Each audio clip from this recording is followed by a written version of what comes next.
I think it's normal to feel defeated. There are some days that I just sit down and I'm like, oh my God, I cannot do this, you know? Realistically, even if I could do this forever, what will the social escape be? Okay, I'll just set up to film here. This is where I usually film my makeup. Wait, what's a nice, the organized drawer, okay. We're actually heading out for a shoot today, so after my moisturizer, I'm gonna apply SPF. So I started my social media when I was very, very young. Like, I was 15 or 16 years old, and I was doing it while I was still in school, but it was like kind of in a kiddish way. It just started from a place of a lot of passion. I just loved makeup since I was like 10 or 11 years old. You know, it's kind of the age where your parents are like, you shouldn't be wearing makeup. And I'm gonna take it on a pencil brush, and I'm just gonna define the crease. At first, I was just filming with a photography camera that my dad wasn't using anymore. There was no way to connect it to a computer. It didn't have autofocus for video. To think of like how much easier it is to shoot now and for, you know, creators to create content, I think that's definitely very good. Yeah. I used to watch a lot of special effects YouTubers. I used to love Glam and Gore, and a lot of like really exciting, like working with liquid latex, making, you know, like fake wounds on the skin. I used to do them just for fun. And then whenever my school would have a dress up day, I would do them. And then everyone was like, you should make a video on that. And I was like, there's already a video on that. Like, I watched it. How do you think I learned how to do this? But, you know, I think that was something as a young person, you know, just because somebody else is also making content doesn't mean you can't make it as well. And I think that's more true now that, you know, content creation is so accessible. Most people are making content with their phone. I think a lot of creators don't realize that. People follow them for them. My YouTube, I started with posting makeup first, but my Instagram I was actually posting my drawings and my paintings. That's why it's called Sahar's Art. Then I was like, well, I kind of enjoy makeup as well, and makeup is an art, so why don't I post some of that? What was the video that made you like It was like at that time people were doing like all kinds of like crazy contour videos. So I did one because I was also really keen on henna. I was using contour like concealer, but I just drew henna patterns on my face and then I blended it out, and then that kind of got picked up. In hindsight, it's kind of silly, but that was kind of, you know, my first video went viral, and I was like, whoa, that's weird. 2015, having a BuzzFeed article written about you as like a 17-year-old is like, oh my God, like what's happening? So now, because it's more accessible, you see more people who are just new to the space. Actually, I see a lot of like teenagers on TikTok, you know, posting about their like skincare routines. It's kind of sweet. Then you see, you know, people who are maybe in their 40s, 44-year-old mom. This is my very realistic makeup routine before I go to work. And I also think that sort of content is very important. I think it's cool that people can bring who they are more authentically to their content. I'm just gonna get some water before we keep filming. Ah! Oopsie!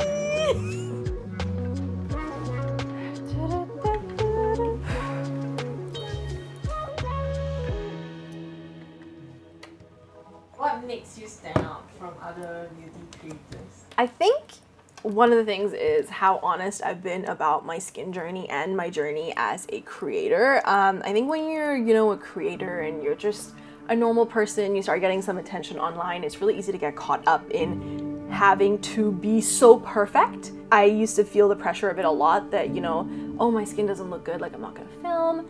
And it really works against you. And I was struggling a little bit with imposter syndrome. And what I realized is just being authentic. Like, you know, you spend less time trying to uphold to a standard that doesn't even exist, you know?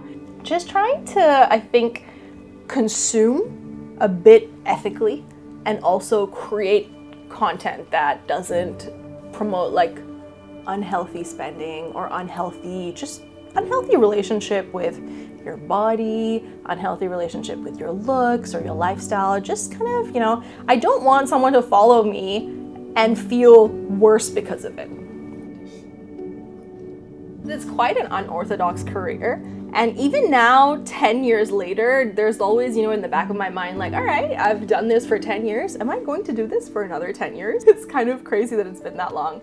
But, you know, what happened after this? Speaking of, I actually need... Hello. How long has it been since you're friends? So in February this year, it was 3 years. So a couple of years into being a makeup artist, I started having really bad skin reactions to the product that I was using. It felt like my body was working against me, but really I just realized that I have sensitive skin. So that's how I actually started getting into the ingredient side of stuff.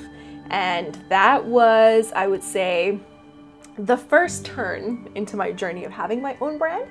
It's daunting at first, definitely. And I can't say that, you know, you figure it out immediately. I think you have to realize that a lot of the really, really big brands, they've literally been around for 100 years. So you don't have to figure it out instantly. It took a whole year to find manufacturers that, one, were willing to work with us. Some people who were very kind, I think because I was a creator, they were like, okay, yeah, sure. You know, our minimum order quantity for one highlighter is 100,000 pieces. I'm like, oh, oh. So today we're actually doing a shoot of some product photography, and it's actually probably time to start packing. So I'm going to take, these are the samples we keep here. Most of our stock is actually at our warehouse that fulfills orders, but I keep some at home. There we go. A couple of the blushes.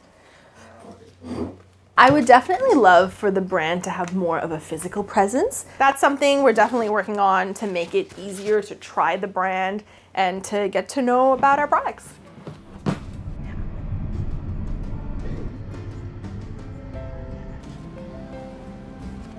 It was already faded. Maybe you do top down then? This is the bigger one, right? Yeah, it's 85. Some days I need to be more of a content creator if there's an event or there's a campaign. Some days I have to be more of a business owner. Some days I get to do both at the same time, like right now. Yeah. It's definitely a bit of a challenge, but again, you know, some days it's easier, some days it's a bit harder. Overall, good.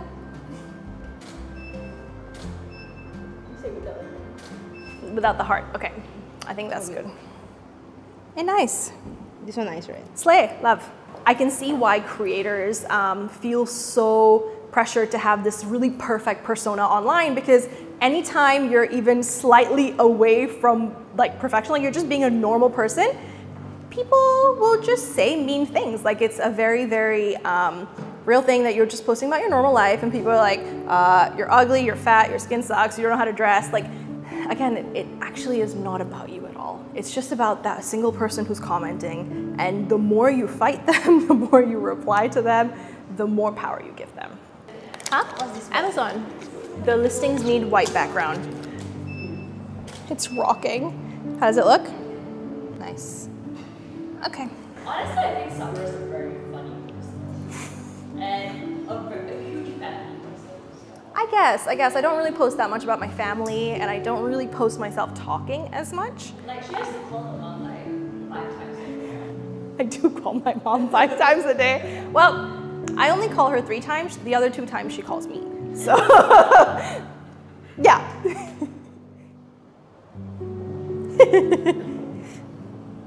I would like to never be done with makeup.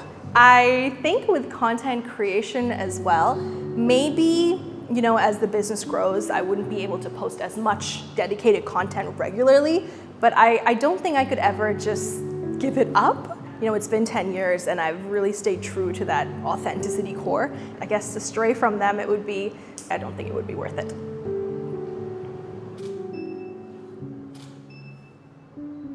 Let's see. Oh, nice, nice. Actually, that one is actually quite nice. This one? Yeah, nice, right?